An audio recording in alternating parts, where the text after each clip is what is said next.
नमस्कार दोस्तों, डॉक्टर जय हेल्थ एजुकेशन में आपका स्वागत करता हूं। और दोस्तों आज हम बात करेंगे एक नई टॉपिक पे। आज का टॉपिक है होम्योपैथिक मेडिसिन हायोसाइमस। तो दोस्तों आज के वीडियो में हम जानेंगे कि ये किन किन बीमारियों में बहुत ज़्यादा उपयोगी होती है, क्या इसके सिम्टम्स होते हैं, क्या इसके फिजिकल सिम्टम्स होते हैं, क्या इसके मेंटल सिम्टम्स होते हैं और क्या इसका डोज होता है। तो दोस्तों वीडियो शुरू करने से पहले मेरे चैनल पर आप नए हैं, मेरा वीडियो पहली बार देख रहे हैं तो प्लीज़ मेरे चैनल को सब्सक्राइब कर लें, बेल आइकन को जरूर दबा दें जिससे आगे कोई टॉपिक डालूं तो वो आप तक पहुंच सके। तो दोस्तों मेंटल सिम्टम की बात करें तो मस्तिष्क की उत्तेजना में बेलाडोना, हायोसाइमस तथा स्ट्रामोनियम की तुलना करें तो यह औषध मस्तिष्क की उत्तेजना में काम आती है। इसका एक बहुत मजेदार अनुभव डॉक्टर W.S. मिल्स को हुआ। वे अपने एक रोगी को कुछ बूंद हायोसाइमस डालकर दे रहे थे। उसे इसका जायका बहुत बुरा लगा। उसका उत्साह बढ़ाने के लिए डॉक्टर मिल्स ने इस औषधि के मूल अर्क के कुछ चम्मच रोगी के सामने पी लिए। इसका उनके मन पर अजीब प्रभाव हुआ। उन्होंने ऐसा अनुभव किया कि उनमें कुछ भार नहीं है, मानो वे हवा में चल रहे हैं। सिर में हल्कापन आ गया। इच्छा हुई कि खूब हंसें, खूब चिल्लाएं, बेहूदगी की बातें करें और काम करने की प्रबल भावना होने लगी। अपने को काबू रखना कठिन हो गया। यह सोचकर कि उन पर कितनी भारी जिम्मेदारी है, वे अपने पर नियंत्रण रखने की कोशिश करते रहे, परंतु ऐसा करना उनके लिए बहुत मुश्किल साबित हुआ। उनका जी किया कि खूब हंसें, चिल्लाएं और आनंद मनाएं। अपने अधीन काम करने वालों के सामने ऐसी बेहूदगी करने से बचने के लिए वे बाथरूम में जा घुसे और शीशे के सामने खड़े होकर तरह तरह के मुंह बनाते रहे। इससे स्पष्ट होता है कि इस औषधि का मस्तिष्क की उत्तेजना पर कितना भारी प्रभाव पड़ता है, क्योंकि स्वस्थ व्यक्ति पर इसका प्रभाव मस्तिष्क को उत्तेजित कर देना है, मनोविकारों को उभार देना है। इसीलिए होम्योपैथिक दृष्टि से जहां ऐसे मनोविकार हों वहां यह उन्हें शांत कर देता है। इस प्रकार की मानसिक उत्तेजना में मुख्य रूप से 3 औषधियां हैं जिनकी पारस्परिक तुलना करना उचित है, जिन्हें डॉक्टर नैश ने मानसिक उत्तेजना का त्रिकोण कहा था, ट्रायो ऑफ डिलीरियम।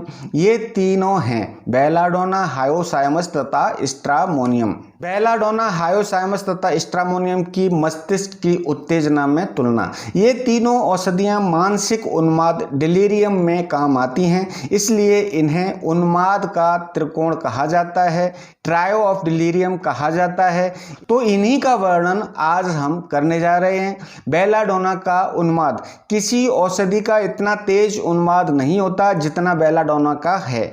इसका मुख्य रूप मस्तिष्क में रक्त का संचय हो जाना है, दिमाग में खून चढ़ जाना है, गर्दन की धमनी फड़कती है, चेहरा गर्मी से तमतमाता है और लाल हो जाता है, आंखें लाल हो जाती हैं। जैसे ही मस्तिष्क में खून कम हो जाता है ये लक्षण भी कम हो जाते हैं। पीला चेहरा होने पर भी इसका उन्माद हो सकता है, परंतु मुख्य तौर पर चेहरा लाल और तमतमाता ही रहता है, ऊपर के होंठ तक सूज जाते हैं। हायोसाइमस का उन्माद। इस औषधि का उन्माद इतना तेज नहीं होता जितना बेलाडोना का है। अगर तेज उन्माद होता भी है तो कुछ देर बाद ढीला पड़ जाता है। बेलाडोना में उन्माद की तेजी प्रधान है, उन्माद की कमी गौण है। हायोसाइमस में उन्माद की कमी मुख्य है, तेजी गौण है। शुरू में अगर रोगी में प्रचंडता पाई भी जाए तो धीरे धीरे वह प्रचंडता कम होती जाती है, कमजोरी बढ़ती जाती है, बढ़ते बढ़ते बेहोशी की सी हालत आ जाती है। रोगी ऐसी अवस्था में पहुंच जाता है कि ओपियम तथा हायोसाइमस में भेद करना कठिन हो जाता है।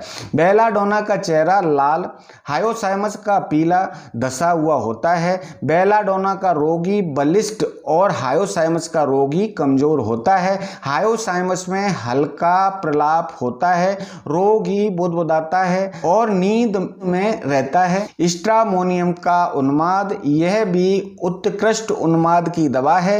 रोगी गाता है, हंसता है, मुंह बनाता है, सीटी बजाता है, चिल्लाता है, कभी दीन भाव से प्रार्थना करता है, कभी गाली बकने लगता है। इसका प्रधान लक्षण बकना है, बोलता ही जाता है, बोलता ही जाता है, कविता बनाता है, बिस्तर से उठकर भागता है। बेलाडोना हायोसाइमस तथा स्ट्रामोनियम की उन्माद के समय ज्वर में तुलना। उस समय जब उनको फीवर आता है तब बेलाडोना में बहुत बुखार होता है। हायोसाइमस में या तो बुखार होता ही नहीं है या बहुत कम होता है।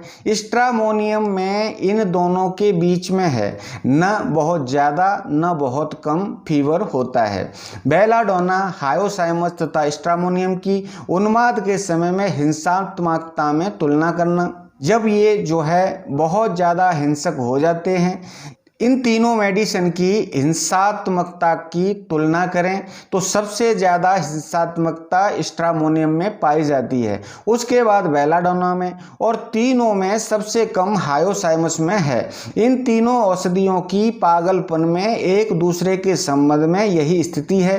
हिंसात्मकता वॉयलेंस की दृष्टि से हायोसाइमस का स्थान तीनों में नीचे है। हायोसाइमस के पागलपन में वॉयलेंस नहीं है। कभी कभी रोगी वॉयलेंस प्रवृत्ति का हो जाता है, परंतु यह प्रवृत्ति दूसरे पर हमला करने के स्थान में आत्मघात करने का रूप धारण करती है। रोगी कभी कभी अकेला बैठा अंट संट बकता रहता है और कभी कभी बैठा रहता है, कुछ बोलता ही नहीं है। ऐंठन और हट जाना। Doctor H.N. गुएरेंसी का कथन है कि इस औषधि में शरीर की हर मांसपेशी में ऐंठन होती है। आँखों से लेकर अंगूठे तक में फड़कन होती है, चाहे मिर्गी की ऐंठन हो, चाहे किसी अंग में बिना मिर्गी के फड़कन हो, सब प्रकार की ऐंठन में इस औषधि से लाभ होता है। इसकी ऐंठन इतनी प्रबल नहीं होती जैसी सिक्यूटा की होती है। बच्चे के डर से प्रसूता को बच्चा जनने के समय ऐंठन पड़ने लगती है, क्योंकि इस औषधि से मस्तिष्क की उत्तेजना होती है, इसलिए मस्तिष्क की उत्तेजना से ऐंठन भी पड़ सकती है, परंतु यह ऐंठन स्थायी नहीं रहती। हल्के ढंग की ऐंठन फड़कन होती है जिसमें इससे लाभ होता है। काल्पनिक वस्तुओं को देखना। रोगी अकेला बैठा बैठा कुछ बुदबुदाया करता है, कल्पना करता है कि कोई व्यक्ति उसके पास बैठा है, उससे वह बातें करता है।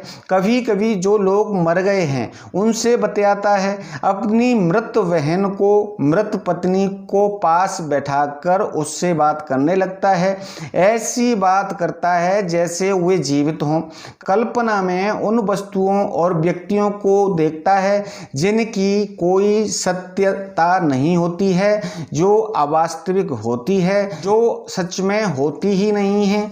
अपने संबंध में भी आधारहीन बातों की कल्पना किया करता है। रोगी में ईर्ष्या होती है, ये बहुत ज़्यादा जीलियस होता है, रोगी ईर्ष्यालु होता है। डॉक्टर टॉयलर ने एक बच्चे का उल्लेख किया है जो अत्यंत ईर्ष्यालु था।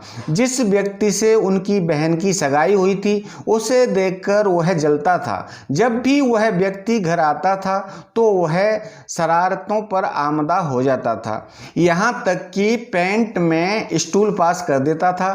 हायोसाइमस में यह लक्षण मौजूद है। मानसिक उत्तेजना से अपने आप स्टूल पास हो जाता है, उसे हायोसाइमस CM की एक मात्रा दी गई, उसके बाद न उसमें ईर्ष्या रही, इस प्रकार का पैखाना करना भी उसने छोड़ दिया। इसका रोगी शंकाशील होता है, ही इज सस्पिशियस। रोगी किसी पर विश्वास नहीं करता है, हर एक को संदेह की दृष्टि से देखता है, दवा पीने से भी इनकार कर देता है, कहता है उसे मारने के लिए जहर दिया जा रहा है। बेटा बेटी स्त्री सबको शक की दृष्टि से देखता है। इस औषधि के पागलपन में यह इसका चरित्रगत लक्षण है। कल्पना करता है कि लोग उसके पीछे पड़े हुए हैं, उसके विरुद्ध षड्यंत्र रच रहे हैं, सब उसके खिलाफ कॉन्स्पिरेसी कर रहे हैं, सब उसके विरुद्ध हो गए हैं, उसके मित्र नहीं रहे हैं। रोगी निर्लज्जा हो जाता है, रोगी नंगा हो जाता है, कपड़े उतार कर फेंकता है। डॉक्टर केंट कहते हैं कि इस निर्लज्जता का कारण यह है कि उसकी त्वचा के ज्ञान तंतु नर्व्स इतने संवेदनशील सेंसिटिव हो जाते हैं कि शरीर कपड़े का स्पर्श सहन नहीं कर सकता है, इसलिए वह कपड़ा उतार फेंकता है, नंगा हो जाता है। उन्माद तथा बेहोशी में यह ऐसा किया करता है। इस बात का ज्ञान नहीं होता है कि वह कपड़ा उतार कर नंगा हो गया है। ऐसा लगता है कि उसे किसी से शर्म नहीं, परंतु उसे स्वयं इस बात का ज्ञान नहीं होता है कि वह निर्लज्जता कर रहा है, वह नंगा हो रहा है। न उसे इस बात का ज्ञान होता है कि वह कुछ असाधारण काम कर रहा है। वह कपड़ा तो शरीर के ज्ञान तंतुओं की संवेदनशीलता के बढ़ जाने के कारण उतार कर फेंक रहा होता है। ज्वर में कपड़े को न सह सकना इसका विशेष लक्षण है। रोगी को कामोन्माद होता है। रोगी के नंगा होने का एक कारण तो हमने अभी बताया आपको, परंतु यह नंगापन कामोन्माद के कारण भी हो सकता है। जो भी कोई उसके कमरे में आता है उसी को अपने गोपनीय अंग खोलकर दिखाता है। स्त्री हो पुरुष हो, दोनों में यह कामोन्माद हो सकता है। वह बात उन्हीं लोगों के लिए कही जा रही है जो स्वस्थ अवस्था में निर्लज्जा न हो। रोगी की अवस्था में ऐसे लक्षण प्रकट होने लगे। टाइफाइड में हायोसाइमस के लक्षण: अचेत परंतु आंखें खोले रखता है, बिस्तर को अंगुलियों से कुरेदता है, बड़बड़ाता है। टाइफाइड में हायोसाइमस के लक्षण प्रकट हुआ करते हैं। रोगी अचेत पड़ा रहता है, आंखें खोले रखता है, चारों तरफ ताकता रहता है, परंतु कुछ ज्ञान नहीं होता है। हाथ उठाकर ऐसी हरकत करता है मानो कुछ पकड़ रहा हो। बिस्तर को उंगलियों से कुरेदता है, मुंह से कुछ बुदबुदाता है, कभी कभी चुप भी पड़ा रहता है।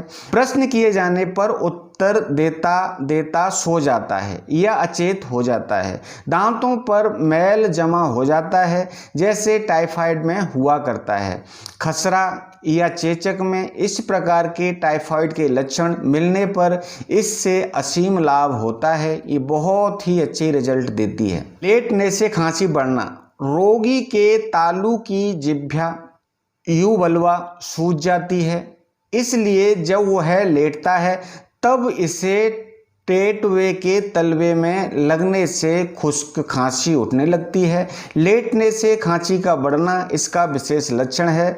ड्रॉसेरा में भी यह लक्षण पाया जाता है। उसमें ज्यों ही रोगी का सिर तकिए से लगाता है वह खांसना शुरू कर देता है।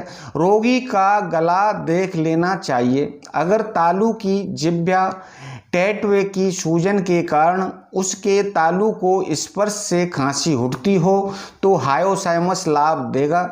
फेरम मेट और मैग्नम में लेटने से खांसी अच्छी हो जाती है, बैठने से बढ़ जाती है। अनिद्रा, नींद न आना: व्यापारी लोगों को व्यवसाय की परेशानी से जब नींद नहीं आती है तब इससे लाभ होता है।